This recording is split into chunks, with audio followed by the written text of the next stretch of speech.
За сайн байцгаана уу? За манай залгамж төв YouTube суваг тавтай морил. За энэ удаагийнхаа бичлэгээрээ яг Солонгос сурах гэж байгаа. За хэлний бэлтгэл ч юм уу, бакалаврт ч юм уу анх удаа явах гэж байгаа.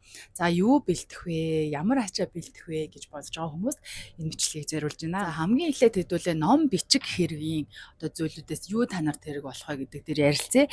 За хамгийн эхлээд болохоор би толь бичгийн тухай ярмаар байна. За одоо яг хэлний бэлтгэл ялангуяа явж байгаа хүүхдүүд утсан дээр нь одоо Мишель гэдэг аппликейшн байдаг болсон. За эсвэл чат GPT-гээс тэ бодо хүсэж байгаа бүх одоо орчуулмаар байгаа мэдмээр байгаа бүх юм асуудаг болцсон. За тэгвэл яг одоо энэ технологийн эсрэгээр яг юм цаасан тойл бичгийг би санал болгож байгаа. Ягаад тэгэхээр яг анх удаа ингээд Солонгосоос сурж байгаа хүмүүс өвгийн тэ бүтцийг ялгааг одоо хаана яаж хэрэглэгддэг гэх юм уу онцлогуудыг аягүй сайн мэдэх хэрэгтэй болдог. Тэнгууд яг нөгөө электрон тиймэрхүү аппликейшнууд ашиглаад ахлаар тухайн өвгний гол одоо хаана яаж ашиглаад байгаа ямар төрлүүд байдгийг гэх мэтчил юм онцлогуудыг аягүй бага мэддэг болчдөг. За тэгвэл яг ийм цаасан тойл бичиг ашиглах юм бол за илүү одоо утга нь арай олон байна. Ямар үед яаж ашиглах юм за яаж хувраад байгаа юм ямар үүсэл гаралтай гэх мэтчил ингээд маш олон зүйлийг харж болно. За дээрэс нь одоо ингээд үгээ хайгаад эргүүлэх явцад нөгөө тархиндаа тухайн зээлж байгаа үгээ бодоод за ийм үг хайж байгаа шүү гэд явхаар бас нөгөө цээжлэх явцад илүү хурдан нөлөөлдөг гэж бол би боддог байхгүй. Тийм болохоор яг хэлний бэлтгэлд одоо сурж байгаа хүүхдүүд, сурахаар явж байгаа хүүхдүүд цаасан тойл бичиг ашиглаасаа гэж бодож байна. Тэгээд муйсаас гаргасан ийм маш алдартай одоо Солонгос Монгол хэлний тойл бичиг байдаг. Тэгэхээр Солонгос Монгол тойл бичгийг л авч явсан дээр яг Монгол Солонгос нь бол нэг хэрэг болдоггүй. Тэгэхээр Солонгос Монгол бичгийг бол аваад явах нь илүү зүйтэй юм аа. За дараагийн зүйл дээр нь болохоор дэвтэрнээс дөрвөлжин дэвтэр бас аваад явал зүгээр гэж би зөвлөмөр байна. За яагаад тэгэхээр нөгөө Солонгост яг дөрвөлжин дэвтэр бол байдаггүй. Тэгээ бид нэр ингээд дөрвөлжин дэвтэр дээр бичээд сурцсан болохоор одоо дөрвөлжин дэвтэр дээр юм бичих гээд байдаг. Гэхдээ яг Солонгост яг тийм дэвтэрэн дээр юм бичих шаардлага бол баг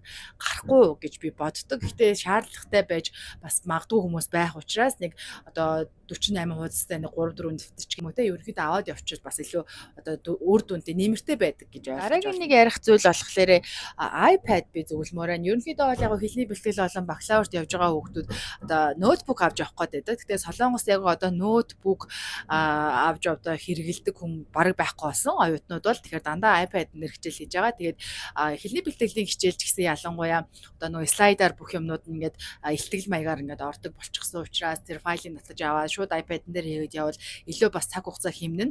Тэгэхгүй ингээд цааснаар бичээд ахаа жоох удаад байдаг. Гэхдээ яг заавал хэрэгтэй гэсэн үг бол биш л дээ. Зөвхөн шаардлагатай бол аваад явж болно гэж үзэж байгаа. За харин бакалавр болон магистр сурах байгаа хүмүүс бол бас iPad зүгээр ягаад тэгэхээр хичээлийн тэр олон одоо лекц семинаруудыг бол iPad-ны тусламжтайгаар хурдан тэмдэглэж авах боломжтой. Тэгээд ноутбук ягаад хэрэггүй вэ гэж байгаа гэхээр одоо Солонгосын бүх их сургуулиуд бол номын сантай байгаа. Тэгээд номын сан дотор нь бол тухайн сургуулийн оюутнууд бол үнэгүй ашиглаж болох суурин компьютерууд байдаг. Тэгэхээр тэр компьютер дээр очиод яг шаардлагатай үедээ одоо ихтгэл мэлтгэлээ бэлтэх ч юм уу бид алтаа бэлтэж болно. Гэхдээ яг яг ингээд сургуулаасаа хол амьдардаг хүн бол ноутбукны хэрэг бол бас гарна. Тэгэхээр яг өөрийнхөө хэрэгцээ шаардлагад тааруулаад алийг нь хизээ авах гэдэг шийдээд явбал их зүгээр шүү. Дараагийн зүйл болохоор нэг ширээний ном авч явах хэрэгтэй. Ерөнхийдөө яг Солонгос ингээд очсны дараа одоо Солонгос байгаа монголчууд дотор ингээл номоо сольж уншаалч гэдэг юм уу нэгэндээ зараад ингээд зөндөө олон боломжууд байдаг. Гэхдээ яг нэг ганц хоёр шиг ширээний ном авч яваад ерөнхийдөө нэг шаардлагатай үедээ уншаад дахин уншаад ах боломжтой дуртай номноос аваад явчих хэрэгтэй. Тэгээ түүнээс бол нэг олон төрлийн ном бол авч яваад хэрэггүй ачааны нэмэр. Тэгэхээр Солонгост очсны дараа бол монгол хүмүүстэйгээ хамт ингээд солиод уншаад ах боломж нь бол байдгаа гэсэн. Хүнсний зүйлийн тухай ярмаар байна. За хүнсний зүйл дээр болохоор ингээд яг Солонгос руу явах болохоор одоо гэр бүлийнх нь тийм маш их одоо юмнууд өгж явуулах гэдэг. Тэгээ бас Солонгост ингээд таньдаг хүнтэй одоо хүн бол явж байгаа оюутныг чи тийшээ энийг авчид өгөөч гэдэг дайвар өгөх гээд байдаг. Тэгээд яг ингээд хөдөө явж байгаа ч гэдэг юм ингээд юу ч зардггүй газар руу явж байгаа юм шиг тийм их одоо хүнсний зүйл бол ерөнхийдөө авч яваад л хэрэггүй. Яг хоо онц шаардлагатай хэд хэдэн зүйл байдیں۔ Тэднийг бол хэлээд үгүй. За хамгийн эхлээд болохоор нөгөө нэг эко цай, уустдаг цай гэж байдаг те. Анис чицэрга нь одоо нэрсний ингээд 3 төрлийн. За тэр цай бол айгүй зүгээр. Ягаад гэхээр Солонгос бас яг улирал солигдох үеэр ханаад одоо хүрэх дархлаа унснаас болоод юм халуун юм уумаар санагддаг. Тэгээ Солонгос бол яг тийм цай май уурж жоохон ховор дандаа л кофе шахуугаад явж идэг болохоор тийм цай байж ивэл бас нэмэртэй байдаг. За дээрэс нөгөө хатаасан арц байдаг ш найруулж удаг савлгаатай. За ийм арц марц бас их зүгээр ханаа том уу хэрлээ төрлөө гэж бодоход бол нэг ийм гэдэг ахгүйгээр За энийг угаад бас ингээд ардын эмчилгээ хийж болно гэсэн үг. За дараагийн нэг хүнсний зүйл болохоор яг борц нэг юм уу нэг уут борц байхад бол их зүгээр. Ягаад тэр дөнгөж очсны дараа бас жоохон махших тохиолдол бол байдаг. Тэгвэл Солонгост яг мах зөндөө ингээд худалдаж авах боломж бол байдаг ч гэсэндээ яг нөгөө жоохон дархлаа унаад ядарсан үедээ нэг борцтой цай эсвэл борцтой хоолч гэдэг юм хийгээд бол бас их нэмэр болдог учраас жоохон ганц борц аваад явуул зүгээр. За түүний дараагаар болохоор бидний нөгөө нэг шар тос байгаа. За шар тос ингээд яг худалдаан заргадаг юм жижигхэн шавтай шар тос гэдэг шүү дээ. За тэр их зүгээр. Ягаад тэгэхээр одоо оцсны дараа бол Солонгос бол маш тийм чихтэй орн болохоор зарим тохиолдолд бас хатан ногоотой хоолыг хийснээс болоод жоохон гиз дүүрэх хандлага байгаад байдаг. Тэгээд гиз дүүрсэн тохиолдол бол одоо гизээ тослох маягаар бол эмчилгээний зорилтыг хэрэгжилж бодлоо. За бас заримдаа нөгөө одоо ядарч мадарсан үедээ сүйтэй цай амьд чанж уух тохиолдол бол одоо шар тосоо ашиглаад бас хийгээ жоо ядаргаагаа талах зориулалтаар ашиглаж болно гэсэн үг. За тэгээд дараагийн нэг хүнсний зүйл болохоор мэдээж одоо бакеттай нөгөө гүрч ногоон цай байдаг те харт одоо бор цайны ханд гэсэн үг. Тэрийг аваад явуул зүгээр яг заримдаа бас тийм баяртай цай, сүйтэй цай амтэр хийх тохиолдол бол Солонгосоос тийм цайны идэ бол ерөөсөө олдохгүй. Тийм болохоор байж ивэл бас хаяад их зүгээр байдгаа гэсэн үг. За хүнсэн дээр бол нэг юм их байна. За дараагийнх нь болохоор хувцсан дээр хэдүүлээ. За ингээд гадаа явж байгаа гээл тэгэнгүүт одоо маш их хувцас аваад тэгдэж шүү дээ. Гой хувцас авмаар, шинэ хувцас авмаар санагддаг. Тэг яг үүндээ бол Монголоос тэгэж их хувцас авах ерөөсөө шаардлага байхгүй. Яг хүмүүс ингээд маш их мөнгө өгж байгаа тийм үү явж байгаа юм жаан зүр арай гээл те. Тэр мөнгнүүдийг гой хэмжээд очоод тэндээс гой сонгол хайрамтай хувцас авал зүгээр. Гэхдээ яг нэг юм Монголоос зайлшгүй авч явах шаардлагатай хэдэн хувцснууд байгаад байгаа юм. Тэрийг хэлээд үгүй. За хамгийн эхлээд болохоор үндэсний хувцас. За ерөнхийдөө яг ингээд гадаадад очихоор үндэсний хувцасаараа ч гэдэг юм уу Монгол хэлээр жоохон бахархмаар тиймэрхүү зүйл зөндөө болдог. Одоо янз бүрийн илтгэлд орох эсвэл одоо Монголоо таниулсан хөтөлбөрч гэдэг юм ингээд гадаад оюутнууд нөө хөрвөх юм болдیں۔ Тэр үеэр бол яг нэг үндэсний хувцас бас өмсөд гойг огшоод явах сонирхол их төрөөд байдаг. Тэгээ тэр үед бас хэрэг болно. За дээрэс нь монголчуудаа сургууль дотроо хоорондоо цагаан сар наадам их тэмдэглэдэг учраас тэр үеэр бас одоо Монгол хувцас бас өмсөд явуулах зүгээр.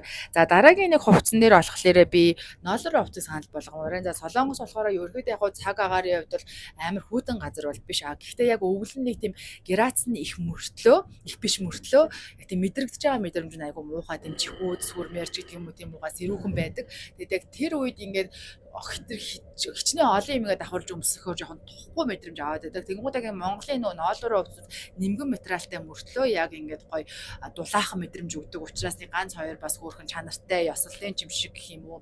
Бас өдөр тутамныг өмсөж болохоор юм 2 3 ээлжийн ноолорын хувцас байвал бас би зүгээр гэж одоо боддог хоолойтой байж болно. За хоолойгоо самтч гэдэг юм уу те. Тэгээд гоё эмхтэй хүмүүс бол палаж, эрэгтэй хүмүүс бол гоё нэг болж өгвөл нэг пиджак ч гэдэг юм уу.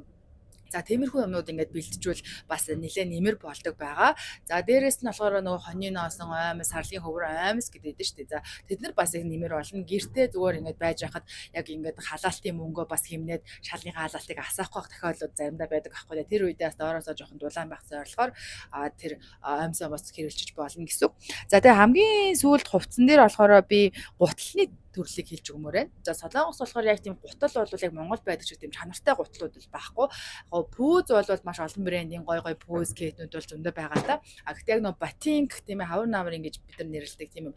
Батинг өсгөөдөө гутал энтрүүд бол яг ингээд оюутан хүн бол очоод ингээд авраа сонгоод авчих гэхээр жоохон тийм нэг бол амар үнэтэй. Тэгсэн мөртлөө яг тийм гоё арьсан материалтай энтер биш байдаг байхгүй. Тэгээ Монголтай ажиллахад бол жоохон үнэтэй тусаад байдаг. Тэгэхээр яг нэг юм онцгой арга хэмжээнд өмсөх зориулттай эмэгтэй хүмүүс бол нэг гоё үсгийтэй гутал ч юм уу нэг гоё батинг. За эрэгтэй хүмүүс бол нэг гоё юм батинг ингээд аваад явчих юм бол яг тийм одоо чухал нэг эвентүүд болдог. Тэр үеэр бас одоо өмсөх тохиолдол бол гардаг учраас яг нэг ганц 2 удаа өмсөхийн тулд эндээс гутал хонор аваад шаардлагагүй өөрөө Монголоос бас бэлдээд аваад явуул их зүгээр гэж зөвлөмөр байгаа юм. За ерөнхийдөө хувцсны хувьд бол ийм байгаа. Тэгэхээр Монголоос бол нэг одоо их хувцс чийж авах шаардлагагүй. Очоод ер нь аавна гэж бодвол зүгээр. За дараагийн зүйл дээр нь эмний тухай хэлж өгье.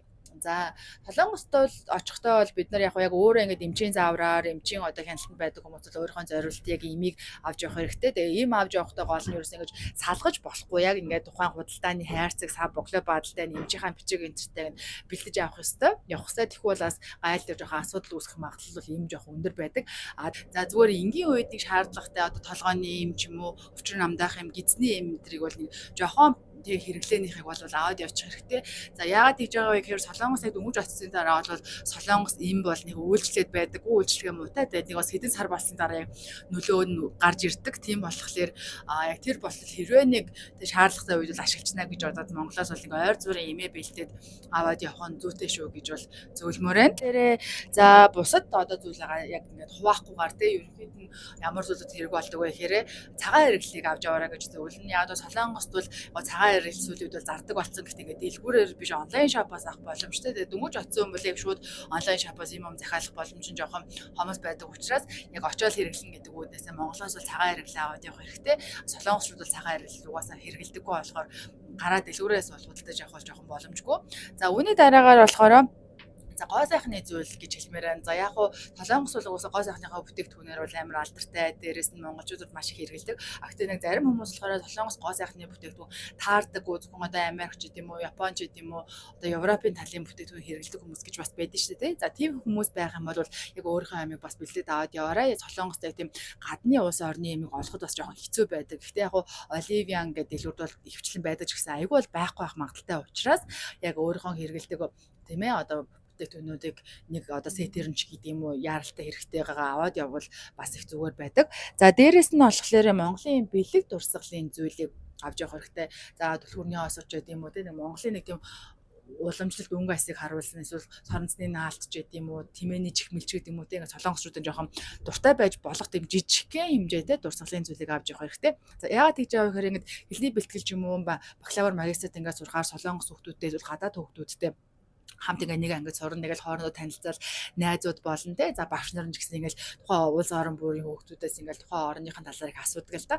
Тэгээд нэг тийм хөөхөн бас анги дотор жижигхэн эвент янз бүрийн зохион байгуулдаг. Тэр үеэрээ бас найздаа багш нартай ангийнхандаа ингээ дурсгал бодлох зорилгоор өгүүлэх зүгээр нэлээд бас тийм тухайн хүнийг бас нэлээд айгу одоо нэр хүндтэй болоход нь бас нөлөөлөх зүйл байдаг учраас тэгээд хүмүүнээс бас тусламж авчаад гадаад найз надаар туслуулчаад тийм ээ баярсан илэрхийлээд бас өгч гэдэг юм ингээд олон төлөөр бас хэрэгжилж болдог. Тэгэхээр нэг ачаанд бас тэр болоод ахааргүй гэхдээ хөөхөн тийм зүйлийг бол аваад явах нь бас зүйтэй байдгаа. За ерөнхийдөө иймэрхүү зүйлсүүдийг бол бэлдээрэй гэж зөвлөж байна. Тэгээд мэдээж шаардлагагүй зүйлс гэх юм бол хэтэрхий олон хувцас хэрэггүй, хэтэрхий олон хүнсний зүйл хэрэггүй. Угаасаа тийм Монголын одоо маах заах юу байдیں۔ Тэ бүх юм ингэ зарж байгаа монгол хүмүүс зарж идэг. Тэднээс захиалаад авчиж болно. Тэгээд хэрэгтэй хэрэггүй олон хог новш ерөөсөө одоо чирж явж болохгүй. Ягаад гэхээр Солонгост одоо эхлээл нэг чамдаантай очдог. Тэгэл нүүгээ суугаал ингээл он жил өнгөрөх тусмал улам ачаач олон болоод байдаг байхгүй тий. Олон ачаасаа байх тусам өөрөө жоохон түүртэж эхэлдэг. Тэрэндээ тэгэхээр айл болох явахдаа цөөхөн гол хэрэгтэй юмнуудаа авч яваад тэгээ оцсныхоо дараа тэндээс яг тухайн үед нь шаардлагатай юмнуудаа цуглуулад аваад явах хэрэгтэй. За гэхдээ хүмүүс бас тэгэж боддог. Над бол ч гэсэн жоохон хэрэггүй юм байна штэ. Оцсныхоо дараа нөгөө араасаа ирэх хүмүүс ч гэдэг юм ингээд карго моргоор өгч штэ гэж бодно. Гэхдээ яг Монголоос ингээд Солонгос руу шуудан болол жоохон үнэтэй дээрээс нь уддаг. За дээрээс нь яг ингээд Солонгос руу явж байгаа хүмүүс бас дайвар өгөх нь жоохон соёлгүйч гэх юм уу те нэг юм түүг утгаад байгаа юм шиг мэдрэмж бас өгөх гээд байдаг. Тэгээ тэр болгоны чи аваад явах хүн байна уу байхгүй юу гэл ингээл айгуу жоон түүг болоод байдаг болохоор анханасаа яг нэг шаардлагатай юмдаа авч яваад үлдсэн зүйлээ тэндээсээ болгох эсвэл онлайнаар захиалж авах ч гэдэг юм уу те. Тиймэрхүү аргуудыг хэрэглүүл зүгээр шүү гэж зөвлөж байна. За тэгээд Солонгост очиж сурах аялалтны амжилт хүсье. 23хан килограммд хамаг амьдралаа багтаагаад очоод Солонгост сурах байгаа дүү нартаа амжилт хүсье.